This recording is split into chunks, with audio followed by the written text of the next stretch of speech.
하나님의 말씀 봉독하겠습니다. 오늘 하나님의 말씀은 데살로니가전서 5장 18절 말씀입니다. 범사에 감사하라. 이것이 그리스도 예수 안에서 너희를 향하신 하나님의 뜻이니라. 아멘.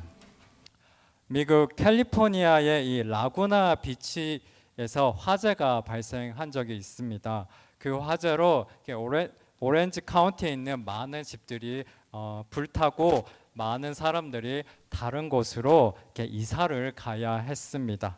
이게 당시 집을 잃은 사람들을 TV 인터뷰를 했는데 그들의 인터뷰 반응이 밤과 낮처럼 극과 극이었습니다. 어떤 사람들은 이렇게 말했습니다. 제 인생은 끝났습니다. 다시는 행복할 수 없을 겁니다. 평생 우울할 겁니다. 다시 행복해질 수 있다고 상상할 수 없을 것 같습니다. 반면에 어떤 사람들은 다시 시작할 겁니다. 우리는 여전히 삶을 가지고 있고 여전히 자유를 가지고 있으며 여전히 함께하고 있습니다. 우리는 다시 시작해서 의미 있게 만들 것이고 살아남을 것입니다.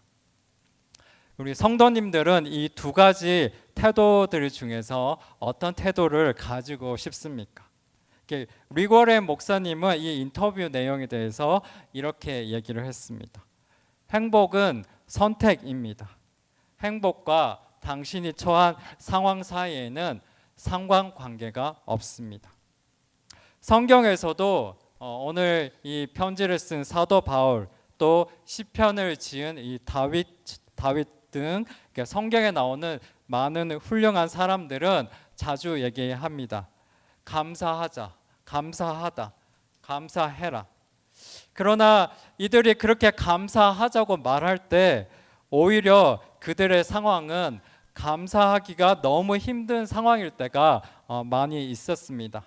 그럼에도 불구하고 이들은 동일하게 감사하다라고 고백하고 감사하자라고 외칩니다. 그래서 이렇게 말할 수 있을 것 같습니다. 성경에서 말하는 이 감사는 감사할 수 있는 상황 때문에 감사하라는 것이 아니고 감사를 느끼는 우리의 감정 때문에 감사를 하라는 것도 아닙니다. 이 릭 워렌 목사님의 말씀처럼 성경에서 명령하는 또 권면하는 감사는 어떤 상황에서도 감사의 태도를 가지고 잘 유지해라. 또 상황이나 감정에 휘둘려서 불평이나 원망을 선택하지 말고 그럼에도 늘 감사를 선택하라는 의미에 좀 더 가까운 것 같습니다. 다시 말하면 하나님은 우리가 고난과 시련 속에서도 감사하는 삶을 살기를 원하시며 성경은 상황과 상관없이 우리가 감사의 태도를 유지하고 감사를 선택하라고 권면하고 명령하고 있습니다. 너무 잘 아시는 이 C.S. 루이스는 하나님이 우리에게 감사하라고 하시는 이유를 통찰력 있게 다음과 같이 세 가지로 설명을 했습니다. 첫 번째 이유로 감사는 하나님과의 관계를 더욱 친밀하게 만들어주기 때문이다. 이 시편 100편 4절에서는 감사함으로 그의 문에 들어가며 찬송함으로 그의 궁정에 들어가서 그에게 감사하며 그 이름을 송축할지어다 라고 말합니다. 이 말씀은 우리가 하나님 앞에 나아갈 때 감사하는 마음으로 그분을 향한 경배와 찬송을 드려야 한다는 것을 말합니다. 감사는 하나님께 나아가는 열쇠와도 같습니다. 우리가 감사할 때 우리는 하나님의 은혜를 더 깊이 인식하고 그분과의 관계는 더 가까워질 수 있습니다. 즉 하나님을 향한 감사는 하나님과 이 영적인 교제를 더 깊게 하는 중요한 역할을 합니다. 두 번째로 감사는 우리의 삶에서 내가 하나님을 어떻게 인식하고 있는지를 잘 보여주는 지표입니다. 감사는 나의 모든 것들이 나로부터 시작되었음을 말하는 것이 아니라 우리 모든 것이 하나님으로부터 왔음을 고백하는 시작입니다. 그렇게 할 때 감사는 우리의 모든 것이 하나님께로 왔음을 고백하는 은혜의 시간이 됩니다. 그리고 감사 앞에 우리는 하나님의 존재와 또 그분의 은혜를 인정하게 되고 더 풍성한 은혜를 경험하게 됩니다. 우리가 감사할 때 그 감사는 우리를 하나님과 더욱 가깝게 할 것입니다. 세 번째로 성경은 우리에게 감사를 지속적으로 말하고 있습니다. 이 하나님의 뜻은 우리가 모든 상황에서 감사하는 삶을 살도록 하는 것입니다. 그래서 감사하는 삶을 살게 되는 것은 우리가 하나님을 신뢰하고 그분의 말씀에 순종하는 삶이 됩니다. 즉 우리가 고난 속에서 감사하는 법을 배우면 우리는 하나님의 말씀에 순종하는 것이 되고 그 순종은 우리의 믿음을 더 강하게 만들고 우리가 하나님을 더 깊이 경험할 수 있게 만듭니다. 이 고난 속에서 감사를 배우는 것은 우리의 신앙의 성숙을 돕는 중요한 과정이 됩니다. 물론 고통과 시련이 우리에게 찾아왔을 때 감사하는 마음을 유지하는 것은 결코 쉬운 일이 아닙니다. 하지만 그 속에서 하나님께 감사하는 법을 배우면 우리는 고난 속에서도 하나님의 뜻을 깨닫고 그분의 성품을 더욱 알아가게 될 것입니다. 우리는 감사는 단순히 좋은 일이 있을 때만 하는 것이 아니라는 것을 알아야 합니다. 감사는 기쁠 때도 하는 것이고 고난과 시련이 와도 하는 것입니다. 그리고 그 감사는 신앙을 더 깊고 견고하게 만들 것입니다. 아멘. 네, 이 C.S. 루이스가 우리가 감사해야 하는 이유들을 정말 통찰력 있게 이렇게 설명해주고 있습니다. 오늘 저희가 읽은 이 본문 말씀은 이 C.S. 루이스가 말한 이유들 중 세 번째 이유와 가장 가까울 것 같습니다. 이 범사에 감사하라에서 이 범사에라는 말은 처한 환경에 상관없이 감사하는 마음을 유지하는 것을 의미합니다. 사실 바울은 이 데살로니가 전서 5장 16절에서 18절에 걸쳐서 이 데살로니가 성도들에게 항상 기뻐하고 쉬지 말고 기도하며 그리고 범사에 감사하라라고 권면하고 또 명령합니다. 왜냐하면 이것은 하나님의 뜻이기 때문입니다. 이 모든 사울의 명령 또는 이 권면은 단순히 감정을 얘기하고 있지 않습니다. 바울은 기쁨의 감정에 대해 말하는 것이 아니라 하나님 앞에서 기쁨을 표현하기로 결정하는 것을 말하며 또 기도 또한 정기적으로 오랜 시간에 걸쳐서 기도에 힘써라는 것을 의미합니다. 그리고 오늘 말씀인 감사 또한 단순히 감사의 감정이 아니라 감사의 태도를 가져라. 특히 무엇보다도 어떤 상황에서도 하나님을 향한 감사를 잃지 말라고 권면하고 있습니다. 시편 117편은 이 하나님을 향한 감사를 좀 더 우리가 이해할 수 있게 만듭니다. 네, 제가 한번 읽어보겠습니다. 너희 모든 나라들아 여호와를 찬양하며 너희 모든 백성들아 그를 찬송할지어다. 우리에게 향하신 여호와의 인자하심이 크시고 여호와의 진실하심이 영원함이로다. 이 하나님을 찬송하고 감사해야 하는 이유는 우리를 향한 하나님의 인자하심, 긍휼하심 때문에 우리가 이 구원의 선물, 구원의 은혜를 받았기 때문입니다. 누가 우리를 만들었고 우리가 왜 살아야 하는지도 정확히 모르고 그냥 우리 마음대로 살다가 죽은 후에는 하나님의 공정하고 의로운 심판을 받고 우리에 대한 형벌로서 하나님은 우리를 그냥 지옥 가게 두셔도 되는데 우리를 향한 인자하심과 우리를 불쌍히 여기는 하나님의 마음이 너무 크셔서 하나님의 아들인 예수님을 희생시키시면서까지 우리에게 구원의 길, 구원의 은혜를 주셨습니다. 무엇보다도 사도 바울이 이 데살로니가 성도들과 또 오늘날 우리에게 잊지 말고 항상 감사해야 할 것은 이 구원의 은혜라고 말하고 있습니다. 이와 더불어 우리가 감사해야 하는 것은 하나님의 진실하심 때문입니다.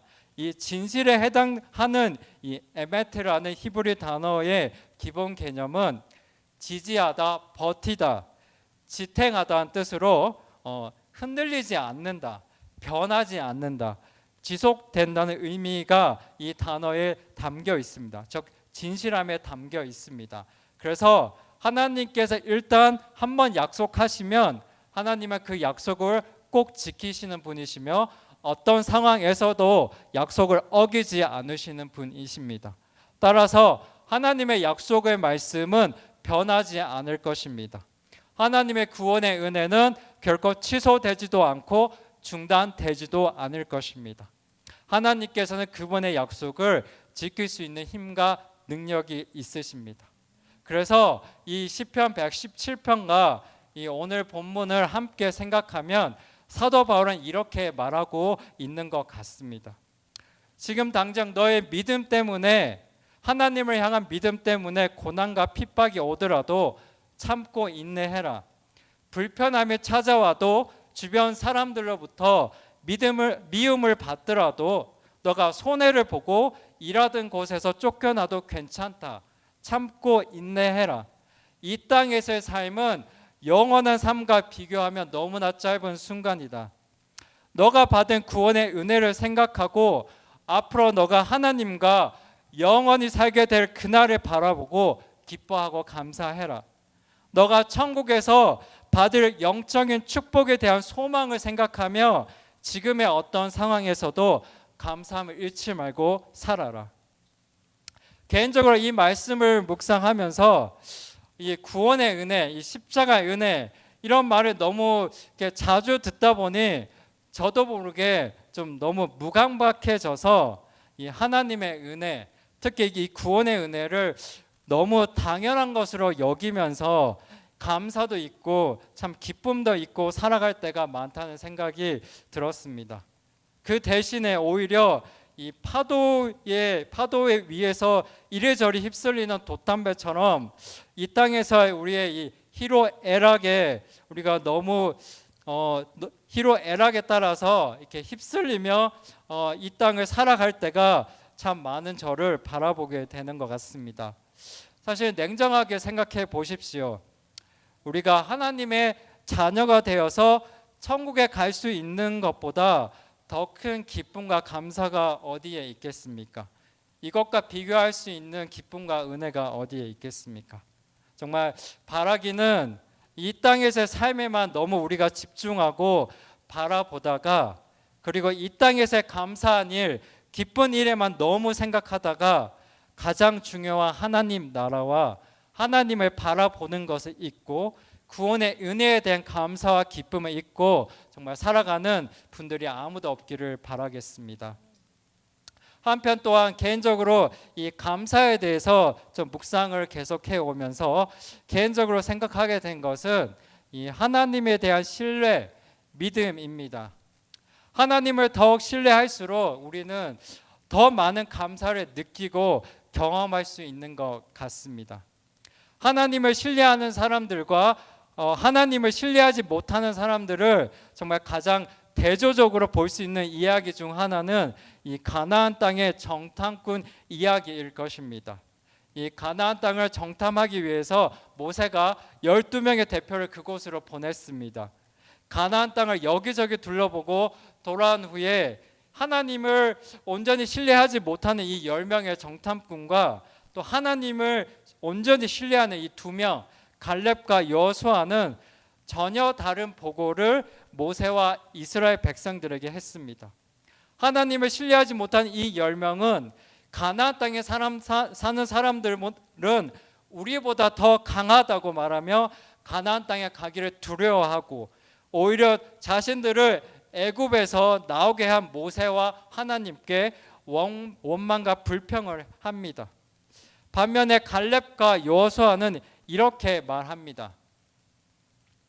여호와께서 우리를 기뻐하시면 우리를 그 땅으로 인도하여 들이시고 그 땅을 우리에게 주시리라. 이는 과연 젖과 꿀이 흐르는 땅이니라. 다만 여호와를 거역하지는 말라. 넘어가겠습니다. 다만 여호와를 거역하지는 말라. 또 그 땅 백성을 두려워하지 말라. 그들은 우리의 먹이라. 그들의 보호자는 그들에게서 떠났고 여호와는 우리와 함께 하시느니라. 그들을 두려워하지 말라 하나.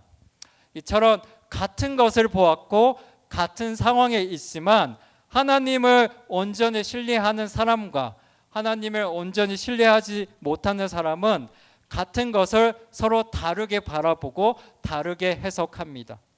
하나님을 신뢰하고 믿음의 눈으로 바라보면 하나님을 신뢰하지 못할 때는 가지지 못했던 용기와 자신감이 생기고 더 많은 가능성과 희망이 보입니다. 그리고 하나님을 신뢰하는 눈으로 바라보면 불평과 원망만 할 수밖에 없었던 상황에서도 감사할 것들이 보입니다. 낙담하고 우울해질 수밖에 없었던 상황에서 다시 일어나고 힘을 내게 됩니다. 그리고 그 힘든 상황이 지난 후에 하나님께 감사를 고백하게 됩니다. 이것들이 바로 우리가 삶에서 점점 더 하나님을 신뢰하고 하나님을 의지하고 믿음의 눈으로 바라보며 살아갈 때 우리가 경험하게 되는 변화들입니다. 제가 지난달에 시카고에 살고 있는 저와 친한 한 가족을 만났습니다. 그곳에서 그 한 교회의 한 남자 집사님과 대화를 하게 되었습니다. 이 집사님은 모태 신앙이셨는데 이 와이프 되시는 집사님은 중고등학교 때는 교회를 다니셨는데 그 이후에 교회를 다니시지 않다가 미국으로 이민을 오셔서 몇 년이 지나면서 하나님을 진심으로 믿게 되셨습니다. 이 남자 집사님이 얘기하시기를 이 아내 되시는 집사님은 하나님을 진심으로 믿고 이 삶이 변화되기 전까지는 이 남자 집사님이 이 마음고생이 되게 많으셨다고 이렇게 얘기를 하셨습니다. 성격도 제가 봐도 너무 다릅니다. 너무 성격도 다른 이 두 분이 한 분은 크리스천이고 한 분은 하나님을 믿지 않으니 이 부부가 함께 사는 것이 너무너무 힘드셨다고 이렇게 얘기하셨습니다. 그래서 실은 너무 힘들어서 그러니까 이혼까지 생각하면서 미국으로 이렇게 이민을 오셨다고 합니다.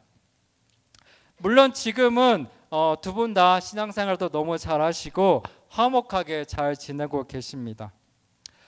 제가 그 얘기를 듣고 제가 그 집사님께 하나님이 이렇게 아내 되시는 분을 다시 하나님의 떠났던 그 아내 되시는 분을 주님께로 인도하시려고 이렇게 집사님을 귀하게 사용하신 것 같습니다라고 제가 말했습니다.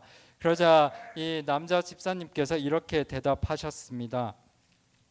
아내 때문에 내가 하나님으로부터 멀어지지 않고 아내 때문에 하나님께 계속 기도하고 하나님을 계속 의지하면서 하나님 가까이에 있을 수 있었습니다. 만약 아내 때문에 힘들지 않았다면 아마 자신은 한국에서 하던 일 때문에 하나님으로부터 멀어졌을 것입니다. 이렇게 얘기하셨습니다. 제가 이 집사님의 이야기를 들으면서 정말 하나님을 온전히 믿고 신뢰하는 사람은 이 자신의 힘든 상황 속에서도 어떤 고통과 어려움 속에서도 하나님의 선하신 뜻과 계획을 발견하고 감사하는구나라는 생각이 들었습니다. 정말 우리 모두 이러한 하나님에 대한 정말 확고한 신뢰와 믿음을 가지시게 되기를 축복합니다. 지금은 돌아가신 우리 하영전 목사님의 이 믿음에 대한 비유가 제가 생각이 났습니다.